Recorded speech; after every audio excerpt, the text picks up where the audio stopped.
place. This is DWBS Sports. DWBS Sports, it's your favorite show. DWBS Sports, where degenerates go. DWBS Sports, time to change your approach with Aaron Holzman and his father, the coach. Let's ride. Well, the Associated Press is full of shit. What's up, guys? Long time no see. We're back. We're back for more action here on the DWBS Sports Show. We'll be in Oaklawn. Well, we won't be physically, but we'll be there for the show today. We'll go for a little bit of Oaklawn racing. We'll talk a little college basketball. Obviously, Papa Dude, what is up? It's been 30 minutes. How have you 30 done? minutes, I've been in a dead run the whole time. I change clothes. I don't like to do two shows with the same clothes on. I'm kind of like a diva, I guess, like Shared has several several wardrobe changes during the show, so that's me. So there you go. It's cold today. It is cold. It's raining right now, but yeah, new threads for Papa Dude. That is great to see. Good job. I like that. Basically, I was cold in what I had on, so. Well, we got a lot to talk about. We don't have a ton of time. I mean, we got a tight hour here because Blinkers Off comes on 30 minutes after this show is finished at 1:30. So let's just do it. Let's just get right into it here. I told you we were going to talk Oaklawn. We're going to talk about the Azeri first. So the Azeri Stakes is this Saturday at Oaklawn Park. This should be a really good race. So we've got a field of 8 horses here, going 1 mile and 16th. Like I said, the Azeri at Oaklawn. It is the local prep for the Apple Blossom. We got the Kentucky Oaks winner in here. We got the 3rd place finisher of the Breeders' Cup, the Breeders' Cup Distaff in here. Great field. Where are you looking in this one? These are my favorite kind of races, as you know. Yep. I love the older horses. I seem to be able to pinpoint them a little better. Man, this is a great race. This is an Oaklawn special, I think. When you say that, I mean, they've got a couple superstars in here, and then solid horses down the line. So there's a lot of ways you can go with this. One of my all-time favorites is the 3 Kalleward. I love this horse. Love to own a horse like this. I would. Just a consistent, hard-knocking horse out of Curlin. Always brings it. I don't think it's ultra-talented, but she just runs great. So I looked at her first. There's nothing you can say that's wrong about her. She faded a little bit last year, but then in the Breeders' Cup, lost by a head, was coming at the end, almost won that thing. So I put her on top. I just think the race sets up for her. There's a little bit of speed in it. I think there could be a little bit of a duel. She comes charging at the end, and I think she can nip them. So I put her on top. Did you go with her? I did go Kalleward on top as well. I think she kind of outclasses this group, and that's kind of where I landed. In the distaff, her and Secret Oath matched up against each other, and Kalleward pretty much passed her without a lot of trouble. So I do think 1 mile and 16th for Secret Oath is interesting. I think that is her best distance. Yeah.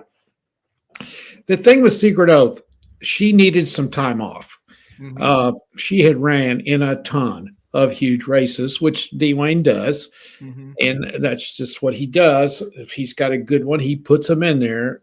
So it's going to be interesting to see what the layoff does to her. And will she come back and run as well as she did last spring? Because this is, she ran well during this time of the year last year. That's the thing. If that horse comes back to the form that she showed, she could win. So I've got her second. Just kind of thinking she'll come back to that. I put the 5 third, another solid horse, very solid, off since August. So, we'll have to see how that one comes back. And if you like a couple of long shots, I kind of like the 2 and the 7 as well. Lovely Ride has ran very, very well at Oaklawn this year. You might put that horse on your ticket because I don't think it's going to go 1, 3, 5. It very, very seldom does the top 3 finish 1, 2, 3. You mentioned Lovely Ride at 15-1. This is a horse that won 2 in a row at Oaklawn before finishing second and a close second in the Bayakoa. I'm with you. I would like to play this horse underneath of Clairiere in this spot. I just think Lovely Ride shows up with a great effort every time. Yep. And I think that's the horse they're going to have to run down. It's certainly been the horse they've had to run down the first 3 times we've seen this group run at Oaklawn. It's interesting, you know, Lovely Ride has beaten all the local ones time and time again. Now you kind of get that class test with Clairiere, Secret Oath coming in here, and Interstate Daydream. Yes. That's an interesting horse too for Brad Cox, the 5. This is another 4-year-old coming into the race, and she won the Black Eyed Susan. She won the Indiana Oaks. Didn't run well the last time we saw her, but a long layoff since then. Yeah. So I think she's interesting. She's probably going to get first run at the leaders with Secret Oath and Clairiere coming to catch her after she makes her first run there on the turn. Right. And you know this, historically at Oaklawn, the local horse like Lovely Ride doesn't win this race. Yeah. They just don't. And so, you know, that's why I don't think you can play her on top. Leading trainer, leading jockey, though, knows the track, has run well. I think she could get a piece of it. I just don't know if she's classy enough to win it. Yeah, and that's the whole thing. She's going to have to take a step forward. Her 3-year-old races, while good, and I'm not knocking any of them at all, they weren't quite good enough to beat this level. So you're going to have to see some improvement from her. But Brad Cox, pretty darn good off of a layoff. Laurent Giroux aboard, that's it. That is his go-to guy. So there are things to like about this horse. But the price is on the 5 is going to depend a lot about how playable she really is. She's 3-1 on the morning line. If she floats up from there, you do kind of have to give her a little bit of a look, I think, because she is one that should improve. Usually from 3 to 4, you do see that improvement. And I think the big difference with her, she's not raced 100 times last year like Secret Oath was. That's kind of my question mark. Me too. As she kind of flamed out to the point where she might not come back. Right. And that happens sometimes. There's enough in this race that I don't think Clairiere is going to be a bad price. I don't see her coming down to 3 to 5, 4 to 5 with a Cox horse in there and the Lucas horse. Mm-hmm. So you might get her at a decent price. The other thing in her favor is Asmussen's not having that great a meet. Mm-hmm. You know, it's a solid meet, but not for him. Yeah, it's a disappointing meet for him. Not for most trainers, but for him it is. He's not winning everything down there. If he was, I think this horse would come down to 3 to 5, 4 to 5, and she might, but I don't think so. I think Secret Oath will take some money, and the Cox horse will too, because the Brad Cox horses take money at Oaklawn. So I think you're going to get a good price on Clairiere. Yeah, I think she'll be a decent enough price. If you really like her, you can play her to win. I mean, I don't know that she comes up much from that 6 to 5, but I don't think she goes down much from it either. Yeah. I think Secret Oath's going to take a ton of money. That seems like the horse everybody's talking about. I'm going to try to get around her in the spot.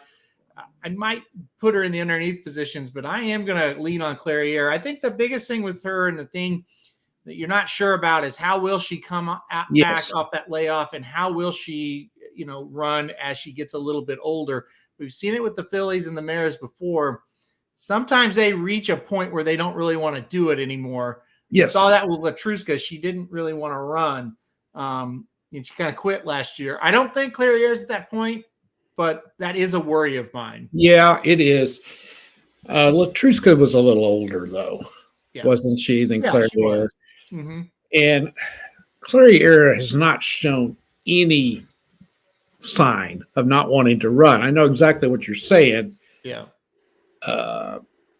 I'll be surprised if she doesn't run. Now, I would lean more towards Secret Oath not wanting to run than I would Clairiere. Yeah, it's interesting. Clairiere has 16 starts. She is a 5-year-old. Secret Oath has 13 starts. She is a 4-year-old. So, I mean, it does show you, man, Secret Oath has had a lot of races, and they've been tough ones.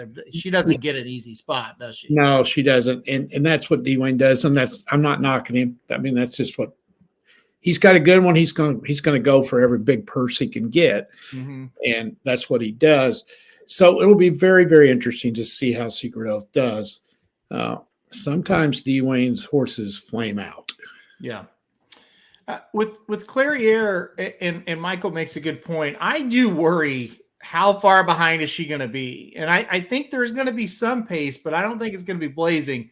Right. That is a worry of mine. How far is Clairiere going to be out of things? She cannot drop too far out of it. That is her one, we'll just call it issue, right? Yeah. She doesn't get towards the front very often. And so that's a worry.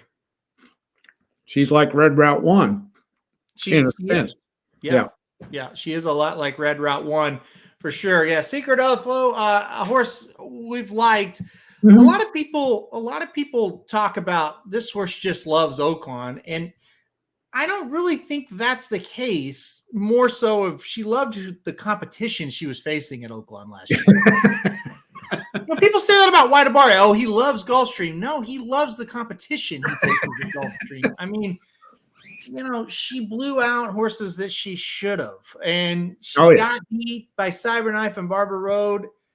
Somehow she ran a tremendous Kentucky Oaks, and then when she faced better horses, she just kind of got beat. She ran well in all these races, but just kind of got beat. I just think she likes facing a little bit weaker horses. I don't know that Clairiere fits that bill. Do you? No, Clairiere is not a weak horse. No.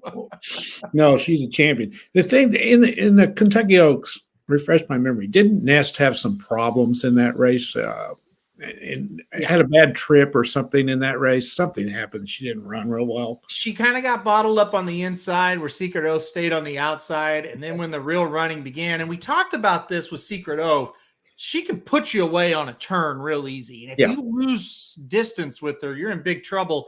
And so what Ness was able to do in the coaching club in the Alabama, just kind of don't let her get ahead. Don't let her. When she makes that move, you make it right with her, and then you can outlast her in the lane. If you look at Secret Oath's races, she wins them on the turn. She just dominates you on the turn, and you're so far behind in the stretch, you can't get her. She really doesn't accelerate a ton in the actual stretch. It's all on that turn. Even the Arkansas Derby, you watch the turn of that race, you're like, oh my God, she's going to win by 5. She flattens. And what happened that day is she couldn't get ahead of those horses because she was too far behind early in the race. So you even look at the Breeders' Cup Distaff. There was a moment you thought she was going to win because she slingshotted around the turn and then dropped out of it. So she's a good horse, though. There's no doubt about it, and she could win this race. I don't know how she's going to come back. I'm skeptical. Yeah. I'm definitely skeptical. All right, so we're both going Clairiere on top in that one. Let's go a couple of races before this. There's a nice allowance race here at Oaklawn on Saturday. It's race 7 on the card here. It's for the older horses, going 1 mile and an eighth here on the dirt. Obviously, field of 10. And I say it every time this horse has entered. Barber Road could be a short price. This is definitely a play against as far as a win bet. I thought this was a really tricky race. I like a long shot in here, but go ahead. Who do you like? You go first. I mean, I really think if Mr. Thunderstruck, the 2-horse, can run back to his last race, he's a play here at 8-1. The last time this horse started, I really thought he ran well. And so I just felt like this was a spot to try to play him here. He closed up really nicely. He did get beat by 2 1/4, but man, he ran well. And they really think stretching him out to a mile and an eighth is going to help him in this spot. So I took Mr. Thunderstruck on top here at 8-1. Well, you've got some insight on him. They really like how he's training. It is. To be fair, it is Kelly's horse, and I spent all of the last all of Rebel weekend with them, and they were really happy with how he ran, and they think the distance is going to help. So, well, the other thing is, it's a race. I think you want to take a long shot if you can. There's not the deal. Much in here that's done much. Yeah. I kind of like the 8 a little bit. The Skipper 2 ran pretty well last time out at Gulfstream. He's got Torres on board at 9-2. But again, there's not a whole lot of history that says he's that good. The race is full of those kind of horses. Mm-hmm. And those are tough to decide who's going to win. You look at the 10, Icarus. One last time out at a starter allowance, but only by a head. And how tough was that race? We don't know. Yeah. This seems like a jump up. The favorite, number 9, ran very well last time in this sort of race. So if he can progress, Ben Diesel, you would think he could win this. Yeah. So it's a wide open race. I think you try to beat the favorite. You're going to go with the 2. Another one to look at is the 3, Asmussen. It's got, what is that? Chelino. Is that how you pronounce that? But again, he hasn't shown a lot. Broke his maiden May 30th at Churchill. Then came back in a couple of stakes. Ran 3rd, lost by 2. But that was at Prairie Meadows. Was that like the Cornhusker or the Iowa Derby? What was that he ran in that day? That was the Iowa Derby. Yeah. That's not a very, not a great showing. And then he finished 5th in another one. I don't know what FAN stands for. What's that? Oh, that's the St. Louis Derby. That was fantastic. Oh, yeah. And finished 5th in the St. Louis Derby. Yeah, okay. Yeah. I can't pick that horse. I can't. So I'm going to go, if I'm going to pick a long shot, I'm going to go the 8. So here's the deal. And I like the skipper too. I've got that horse in 2nd. Here's the deal with this race. You talk about Chelino. He got beat badly by Mr. Thunderstruck last time out. Yeah. Barber Road. He got beat by Mr. Thunderstruck. I mean, Ben Diesel, you say he ran decent last time out, and he did. He got beat by Mahamel. Mahamel is a horse that he hasn't won. I think maybe I was 5 years old when Mahamel broke his maiden. I mean, and he's disappointed 100 times. He finally found a field he can beat. Like, that's the thing. Sometimes you pick a long shot, and it's like you're not in love with that horse. You just hate the rest of the field, and that's a lot of it for me. And I know for a fact that Mr. Thunderstruck is doing very, very well. And I know that they like him, and it's just a situation where I think if he gets the trip, I think he has a great shot to win here. I think 8-1 is too big of a price. Yeah, and the favorites aren't that good.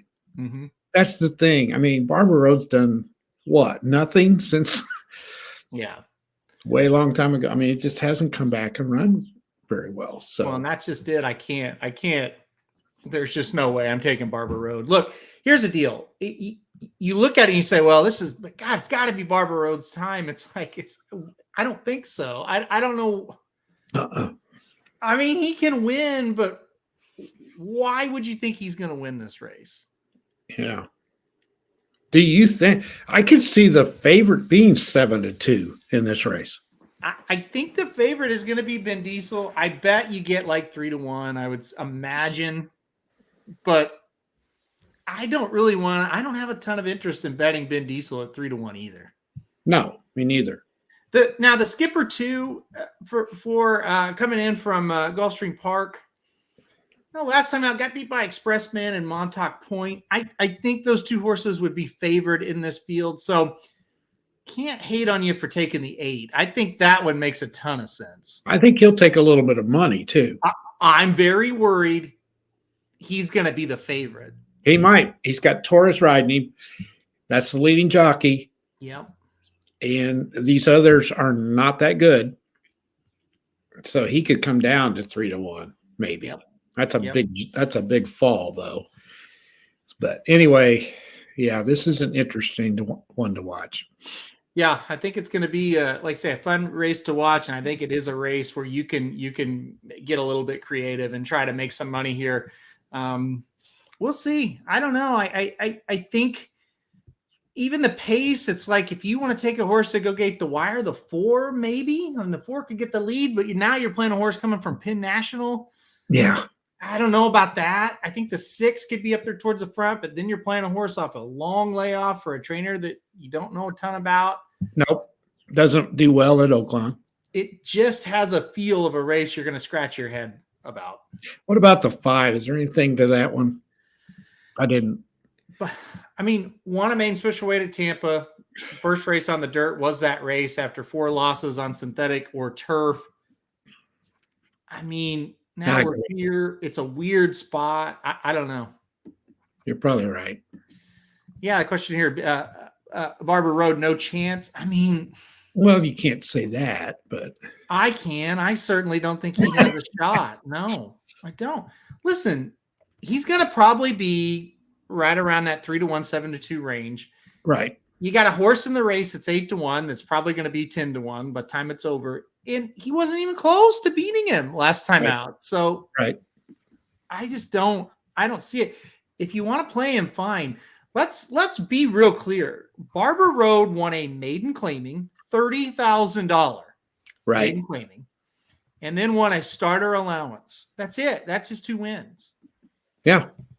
So he ran in all those stakes and he never won. And then they dropped down in class to the allowance, but he's still running in these allowance races that are way tougher than anything he's ever beat before. Exactly.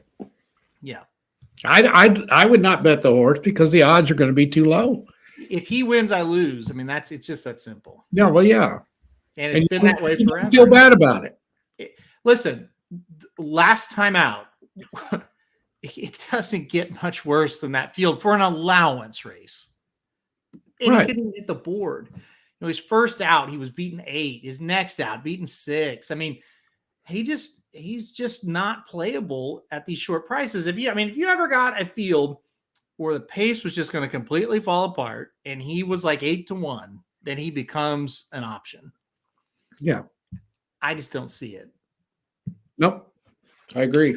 Raylu Gutierrez coming in for the mount. So big deal.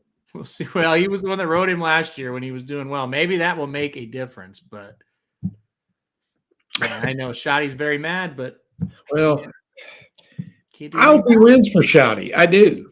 But I don't, because it means I lose. She can handle it. Man. She's used to him losing. She can handle a lot. A above friendship. I don't know.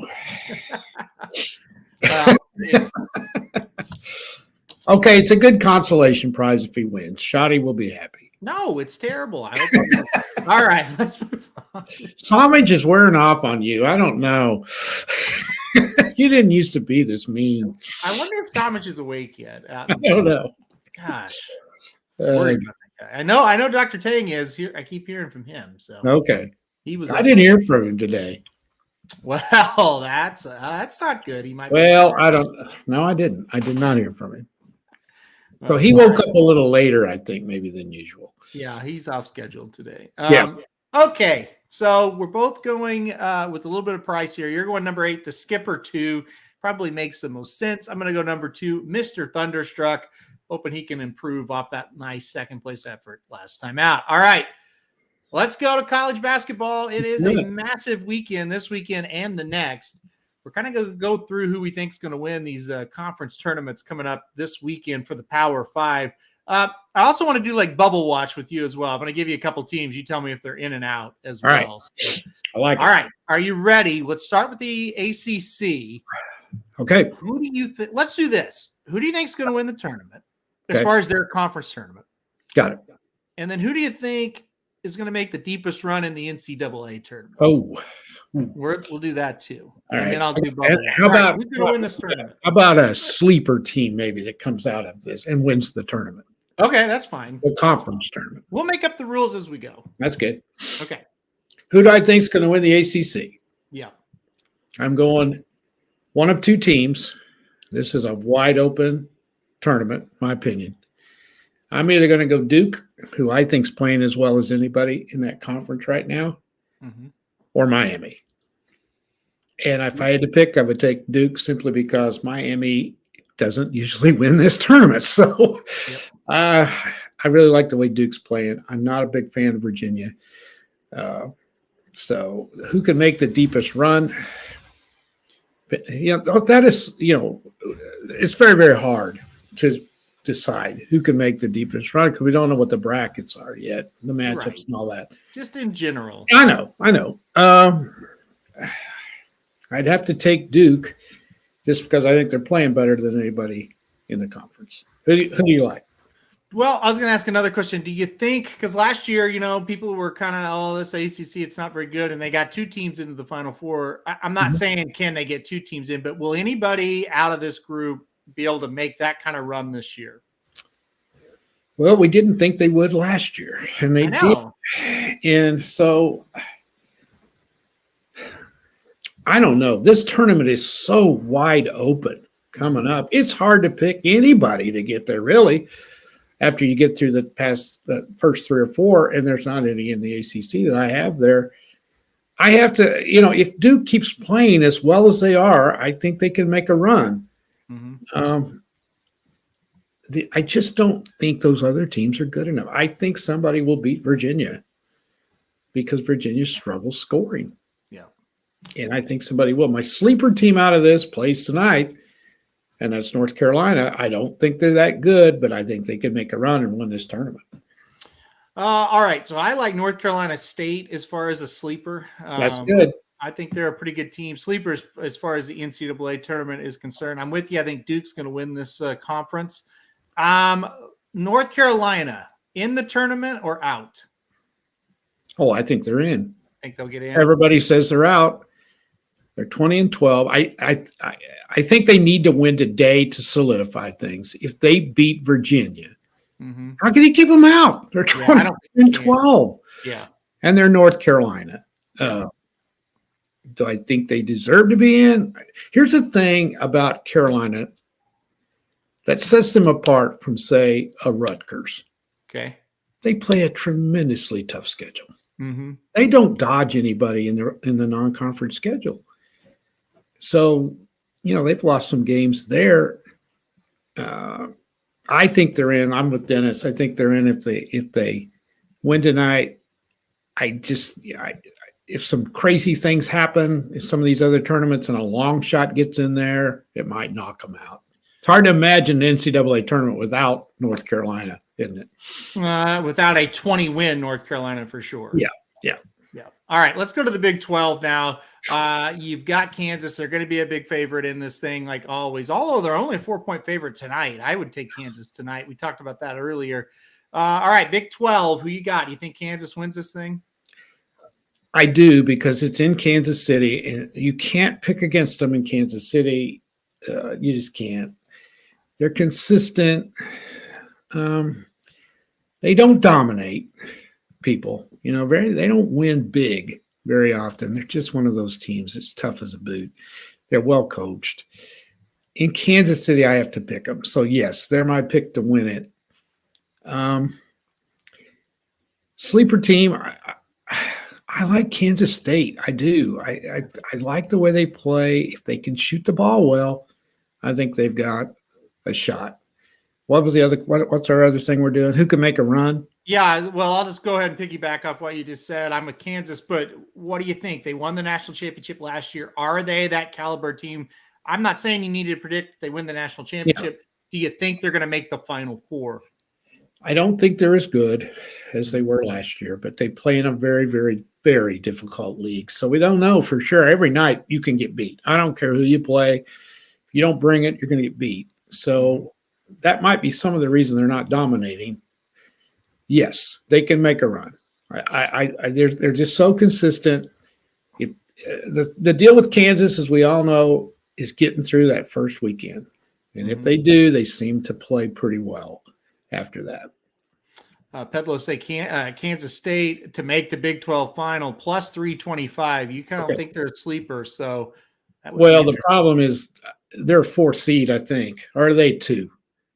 Let's see. I can figure that out real quick. They're 3. They're 3. So they're not in the bracket with Kansas, which automatically gives them a chance to get to the final. They're going to have to beat TCU and most likely Texas. They can do that. Okay. Well, who are you picking? Are you picking Kansas? Yeah, I'm going to pick Kansas. I think these Big 12 teams, and I'll ask you this is the toughest conference as far as top to bottom. Yeah. Teams like Baylor, K-State, Texas, Iowa State, maybe even throw in their TCU. Playing these games day in and day out, game in and game out in the Big 12, do you think that's going to have them in a really good spot where when they get in close games in this tournament, they're going to be able to advance? Well, it will help. My worry, if I was a coach coaching them, by the way, don't leave out West Virginia. They're playing really well. Mm-hmm. If I was coaching them, I would be afraid my team would be exhausted coming into the tournament. I would, especially if you get to the final game of this conference tournament. Yeah, you're going to be beat down going into it. You might be better off to lose early if you're already in the NCAA tournament. So it would worry me. I mean, that's just been a grind. It has been a really tough grind since the 1st of January for these teams. Every night you go out, you can get beat. Yeah, I absolutely agree. Yeah, it's a tough thing when you're in a tournament like this. There's no doubt. Or a conference like this. It's going to be interesting to see how this thing unfolds up in Kansas City, and then how those teams do in the big tournament. All right, let's go to a conference that we don't really like all that well. The Big Ten. We're in the middle of the Big Ten conference right now. All right, who do we like in this conference? No, I hate them all.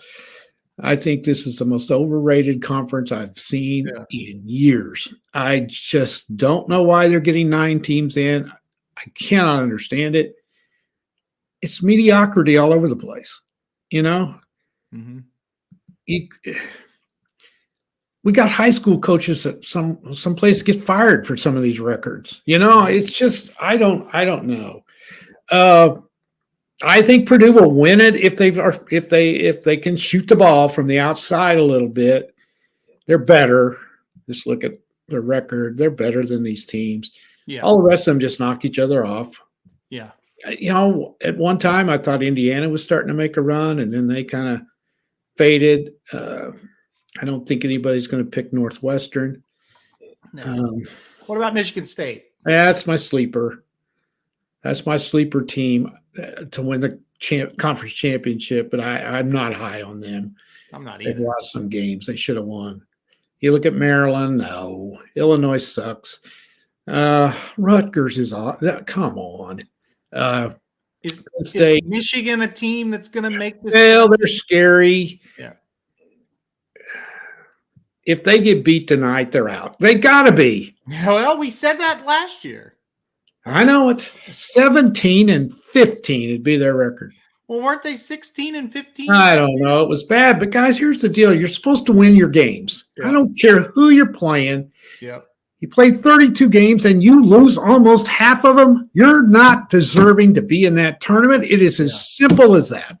So, to Mark's point, anybody in this conference, can they make the Elite Eight? I will be shocked. Yeah, I'm with you. I don't think Elite Eight. Oh, maybe. Purdue might make the Elite Eight. Maybe. I don't think so. I don't either. They may prove us wrong. Yeah. Last night, Wisconsin was still in the tournament. Yeah. At 17-13, they were behind by 27 points at one point to Ohio State. And if you watch that game last night, that's no more a tournament to me. Like Oklahoma is better than Wisconsin. I mean, it's ridiculous. Awful. I've been in Twitter wars with people fighting me because my whole point is I know College of Charleston doesn't play great competition. I know they don't, but they've won. They went out 34 times and did what they were supposed to do 31 times. I don't care who you play. Well, I don't care what their record is. They would beat Wisconsin. Yes. There's 3 teams I've been fighting for out of the lesser conferences that deserve an at-large bid if they don't win their conference tournament. College of Charleston, that would have been an absolute crime. Right. To win 30 games and not get in when you got these horseshit teams that have failed in what they're supposed to do. Yeah. It's not right. Yeah. It's just not right. The other two of them are in. ORU came through and won their 30th. And I know their competition. And somebody was arguing with me the other night. Okay, the 4 teams they've lost to, 3 of them are in the tournament. They're in the tournament. Mm-hmm. And New Mexico's the other one, which might make it. So they lost 4 games to quality teams. The other one that needs to be in there is Florida Atlantic. Mm-hmm. They're in a tough league. They may not win that. Can you imagine the pressure that was on College of Charleston the other night, knowing We're 30-3, and we have to win to beat out an 18-13 Rutgers. Yeah. Ain't right. All right, what's next? You skipped the Big East. With Florida Atlantic, yeah, we're just going to do the Pac-12 and the SEC. Okay. Florida Atlantic from the Sun Belt, weren't they? Florida Atlantic and USA. Okay. They play tonight in the quarterfinal game. Right. So their run starts tonight. We'll see on them. Pressure, man. I heard what's his name does the Big 12 game. Franchella or whatever. Say last night he coached Manhattan one year, and they were really good. And he said, I've never felt pressure anywhere in my coaching life like I did, knowing I had to win that conference tournament to get in. And they were like 28-3 going into their tournament. And he said, you talk about pressure. It's tough. It's definitely tough. I'm trying to see. Yeah, they're going to play tonight. I'm seeing when that tip-off is. I had it 5:30. They'll play at 5:30 tonight in the quarters. So we'll see. Yeah, it's not the easiest of conferences. North Texas is a really good team. UAB is a really good team. Oh, you bet. That's a tournament team too. That'll be hard to handle. Yeah, so it's not going to be easy for Florida Atlantic, a team that I don't want to. I mean, they usually are decent, but not to this level. I don't feel. In Florida Atlantic, yeah.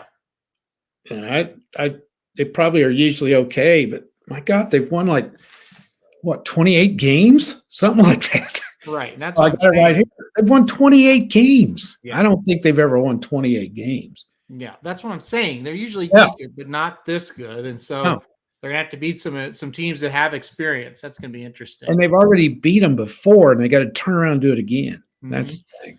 That's so hard. All right, let's move on to the Pac-12 here. UCLA, that is my national championship team. I'm going to stick with it. They do have an injury that we've got to keep an eye on. I'm going to skip the conference championship games. We'll see what happens with the NCAA tournament. But what do you think here? UCLA, Arizona, they really dominate. They stand out in this conference. USC, you can throw them in there as well. Yep. Anybody upset in UCLA in the conference tournament? And what do you think about some of these teams? Well, if you call Arizona an upset, they might. Yeah. Especially I wouldn't call that a huge upset. No, that's not an upset. One's ranked number 2 and one's ranked number 8. And you're saying UCLA is missing a player. That's not what I would call an upset. Yeah. Not sure Arizona will beat USC, but they might. So I don't really see any sleepers coming out of this league unless you put Oregon in there just because Oregon sometimes beats you. But I don't think they're very good. So I don't have a sleeper team coming out of here unless you count USC, which I don't. What do you think about USC? Maybe not even for this tournament, but they're a team that for the NCAA tournament, they seem like they might be able to do something. What do you think? They could upset one of these teams because I don't think they're going to get a very good seed. Yeah. And I wouldn't want to play them day 2 of that tournament because so what do they have them projected at right now? Like a 6 or 7? Hang on. Put you on the spot. I've got all this written down, but I don't know. It's in about 10 different places. I think they're like here we go. I think they're like a 7. So that's a tough matchup let's say they're 6 or 7. That's a tough matchup for a 2 or a 3 seed on that second day.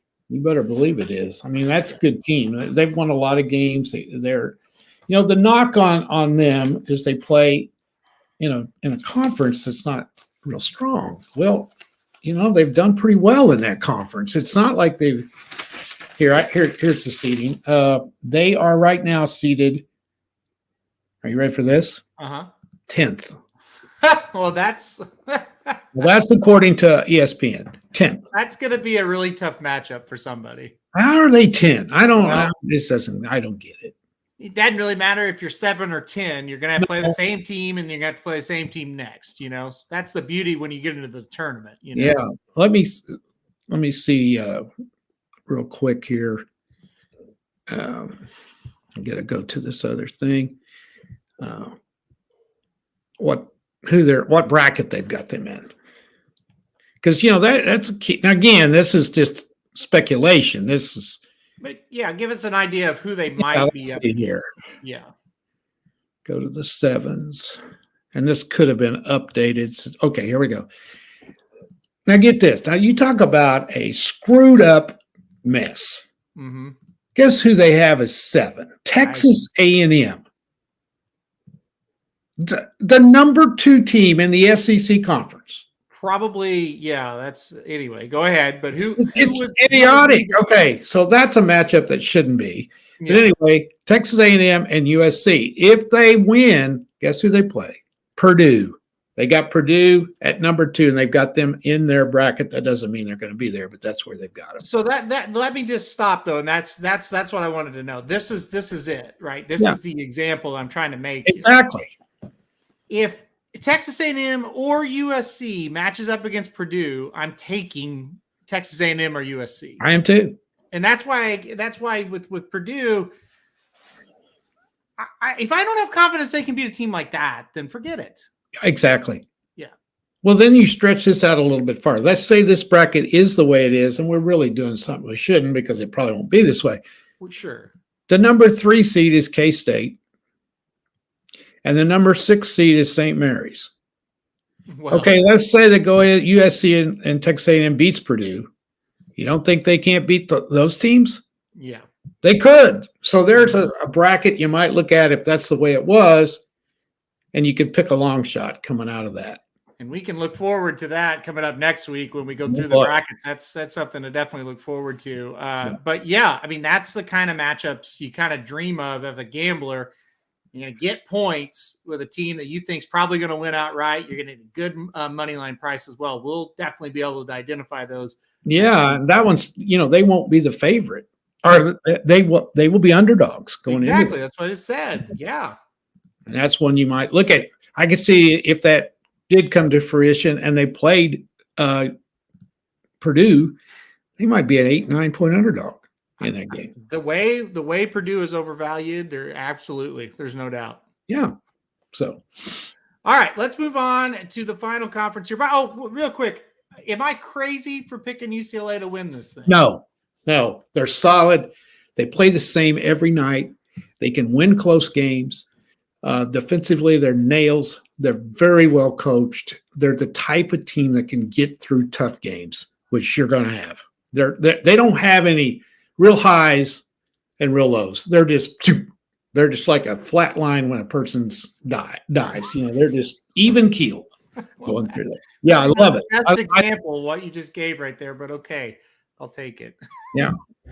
All right, let's go on to the final one. The SEC here. Oh, God. Oh yeah, this is going to be, if you like just good, tough, close games, this is probably the tournament to watch. This and the Big 12. A lot of these teams are real similar. A lot of these teams, they're not great. They've got some flaws, but they also have some positives. What do you make of this conference right now? This conference I'm glad you put that up. Look at these records. I want amazing. somebody that is doing this bracketology to tell me why Texas A&M is a 7 seed. Yeah. Look at this league. Alabama, 26 wins. Kentucky, 21 wins. You want to try to go beat Kentucky? That'll be fun. Missouri, 23. Tennessee, 22. Auburn, 20. Mississippi State, 20. Oh, yeah, there's Arkansas, 19. That's a great league. Look at Texas A&M's record in this league. Yeah. And they're a 7 seed. Please, somebody explain that to me because I'd like to know what your thinking is. I don't give a shit if they played Little Sisters of the Blind 8 times in the non-conference. Look what they did in this league. Yeah. And look at some of these other teams. Arkansas went 8-10 in this league. Personally, I think Texas A&M's the best team in the conference. Here's why. I don't know if I'd go that far, but no, stop. Here's why. What's happening in Alabama, it has to be a distraction. I'm sorry. I agree with that. Yes. I think if Kentucky wore Vanderbilt's uniforms, nobody would care. I think it's because they're Kentucky, you kind of fear them more than you should, right? They're not as good as they have been. I think Missouri is solid, but I don't think they're great. No, they're not, but they're good. I would classify Tennessee as pretty much the same. Pretty much like Missouri. Yeah. I think A&M, the way they closed the season, I think they might be the best team in the conference. Well, you lose 3 out of 18 games in this league? Yeah. And you're number 7? Yeah. Now, this Auburn-Arkansas game. Oh, that's a good one. Is the loser in trouble of missing the tournament, or are both these teams in? Okay, hang on. Arkansas is a 9 seed at the moment, so I don't think they drop out. Auburn is 8, but I think they have dropped since then. I wouldn't want to lose this game tonight. No, this is a critical game. The winner's in for sure. I think Arkansas's got a reputation a little bit. Yeah. I think they make it. I do. The team I think that's going to have to win is Mississippi State. They're going to have to win. If they're out, if they lose, they're out because they're seeded 11. They're one of the last ones in. Yeah, Shotty, if I'm an Arkansas fan, I'm wanting this game, and then I'm going to relax. You feel like if Arkansas gets that 20th win, they're in. They got to win one. Yeah. I think they're in anyway, being seated where they're at. But the Texas A&M thing, I don't understand it. But anyway, I'm going to go ahead and pick Alabama, but I won't be surprised if they get beat, just simply because they got the best talent. But you're right. The distraction has got to be brutal for them. I just don't. There's too much crap going on. There's a lot. Yes. So to come through this and win those games, I don't know. My sleeper team's Kentucky just because it's Kentucky. So I don't know. Can't really count Texas A&M a sleeper team. So I couldn't pick them. Another team's playing pretty good is Vanderbilt right now. They could cause some trouble. Mm-hmm. Rob's giving some updates here. I was going to run down those early scores. A lot of people don't realize these games started very, very early today. Michigan is down 11 to Rutgers. Yep. That's an elimination game, but it is Michigan. And, we just never know. Mm-hmm. It's not – there's 5 minutes left in the game now, and now it's a 13-point game. So it kind of feels like Michigan – they should kind of be out, but you just don't know. Marquette is struggling big time in the Big East. Of course, they're solidly in. They now lead 50-49 with 6:35.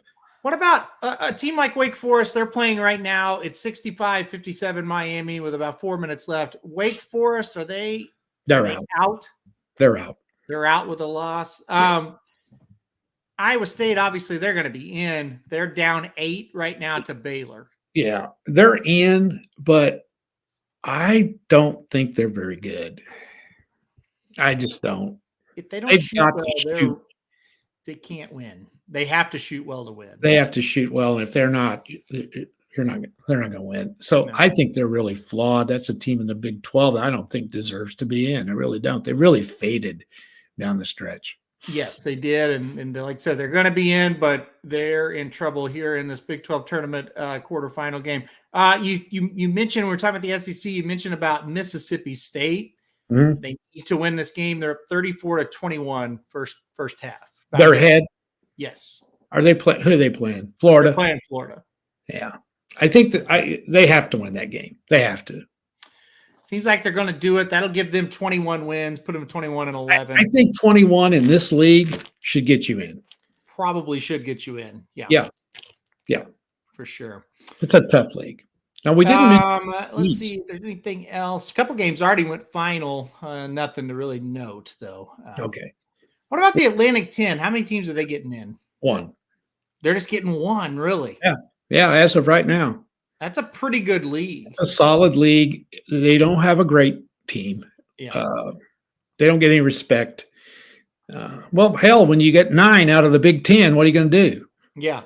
Well, and so the Atlantic 10, VCU won today already. Mm-hmm. Next game's George Mason and St. Louis.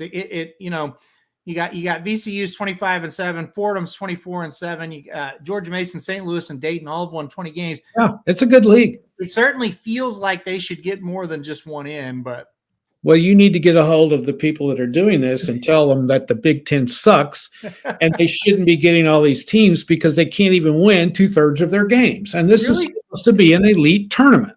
Do you really think the Big 10 when all is said and done, we'll get 9 teams. No, I think you're down to 8 now because Wisconsin, surely to God's not going to get in after last night. So I look at it: Purdue, Northwestern, Indiana, Michigan State, Iowa, Maryland, Illinois. Penn State's still in. They're right on the bubble. And Rutgers. I just got to think they Michigan today, so that's going to get them in. To me, they get 8. They get 8? Yeah, I don't see how, though. I was shocked last year, but Oh, I know. And see, to make us all look stupid, or me anyway, Michigan made it to the final 8 last year, I think. They made a run. They made a run. They won 2 or 3. Yep. So, I had to eat my words last year. But the last time I checked, and I didn't have time to do it this morning, Michigan was an 11, but they lost. So they got to be out. They got to be. But see, none of these teams that we're talking about are seated lower than 11th. These bubble teams are all 11th or higher. Right. Because they saved the 12, 13, 14, 15, 16s for the other leagues. Leagues, the lesser guys. I will say this time last year, we were on this show, same time, talking about these games, and teams were losing. Those conference tournaments didn't mean shit. Oh, I know. Not a thing. I know. So keep that. Were they doing all this quad 1 bullshit last year? Yeah, this has been a thing. Was it? I know this is all Greek to me. But anyway, I'm just to the point where I just feel like you're supposed to win your games, and a lot of these teams don't. And I know they play each other, and I understand that, and that's a tough thing to do. And top to bottom, the Big Ten's solid. Mm-hmm. But if a 17 and 14 Wisconsin team gets in, are you kidding? I just don't see it. No, that's a travesty. There's no doubt. Yeah, I mean, I think Rutgers today knocked Michigan out, and Wisconsin should have got knocked out last night. So what's that leave? 1, 2, 3, 4, 5, 6, 7, 8, 9. There's still 9 that's going to get in from a league that only has 1 team with a really super record. Yeah. I mean, 21-10 is nothing to sneeze at. Don't get me wrong. But it's not a great record. No, it's not. No. Anyway. Okay. Well, I think we've talked. It's going to be a tremendous tournament, though. To watch. It should be almost a carbon copy of last year. Yeah. It's going to be extremely frustrating to those of us that fret over a bracket. Yeah. Listen, last year, after the first day, I just threw the bracket away and just started betting game by game. And I feel like that's what you're going to have to do with this tournament. It's going to be really hard to predict. Yeah. As in impossible to predict. The best little contest I was ever in on this bracket thing, we did the first weekend. Mm-hmm. Okay. So you bet the first 32 games. And then we just threw that away and we did the Sweet 16. Right. So you bet twice. Mm-hmm. That was the most fun I ever had because then everybody lost money on the first 32 and then you got a chance to get it back on the Sweet 16. And that was kind of fun. I enjoyed doing that. And I think a lot of people still do that. Oh, yeah. There's 100 different ways to do it. Everybody fills out a bracket. Everybody wants to do that. Everybody does that. And then after the first weekend, they go, well, maybe we'll try this now. But it is so hard to figure out who's going to win because there's no super team this year. Yeah. And that's the problem last year. There was nobody you could really hang your hat on and say, I'm going to key on them. They're going to be really good. They're going to get through this. Well, a lot of people thought it was Gonzaga, and I think it's been that way the last couple of years. But all of us, that kind of follow it, always question Gonzaga because the last part of the season, from January through March, they don't play anybody but their conference, which is not as strong as some of these others. Yeah. And that's not their fault. It's just where they're at. And the same can be, and, Gonzaga's never going to go to a major conference because they don't play football. Right. So, natural fit for them would be the Pac-12, but they don't play football. So they're always going to be in that situation. Same thing with Oral Roberts and some of these other schools. So last question, and we'll end it on this one because you brought up Gonzaga, and we bet Gonzaga hard to win that conference the other night, and we're rewarded. But we all kind of, and Somich have been talking to me about this too. We're all like, hey, maybe Gonzaga is a team that can make a little bit of a run and kind of be under the radar this year. What's your feeling on them coming into this tournament? Well, I think they're going to end up with a number 2 seed. So I don't know. Are they really going to be that high? Yeah. Who else are you going to put in there? Start trying to think of. I do this just for fun. Who you put as the 2s? Who you going to put? Yeah, I mean they make sense as a 2. I mean, you got the 1s right now are Houston, Kansas, UCLA, and Alabama. Mm-hmm. Okay. So the 2s, Purdue. Are you sold on them? No, but somebody's got to be a 2. Yeah. I think Texas is a 2. They suck. They're not going to win it. I'll be surprised if they do. But who else you going to put in there? Who are you going to put next? I guess if Marquette wins the Big East, do you put them as a 2? Yeah. Or UConn? I think UConn's going to win the Big East. UConn very much a sleeper for me. Yeah. And then Gonzaga. I mean, I don't think you can put Arizona in there unless Arizona beats UCLA because they've lost some games. They're not beating these really elite teams. Mm-hmm. To me, they're a 3. I don't think K-State's a 2. Do you? No, I don't. I mean, it's hard once you get to where do you put to me, whoever wins the ACC should be a 3. If it's Duke or Miami's they're down the line too, and they've won a lot of games. Yeah, I mean it's a crapshoot once you get past Kansas, Houston. Who's the other one? UCLA. I don't think Alabama's legit number 1, but you got to put them there unless they get beat in the first round of the tournament. They'll be number 1, I think, no matter what. Probably. They are talented. And Rob makes a good point, and this has always been the problem with Gonzaga. They can't defend. Yeah. And that gets you beat when you get in the tournament because somebody will slow them down. Yep. That's just it. They had not so when they had those 2 really good teams back to back, was it 2 or 3? I can't remember, but they had really good teams. They made it to the big game. Yeah. Once they got against those really good teams, they couldn't defend them. It wasn't a scoring problem. They just couldn't guard them. No.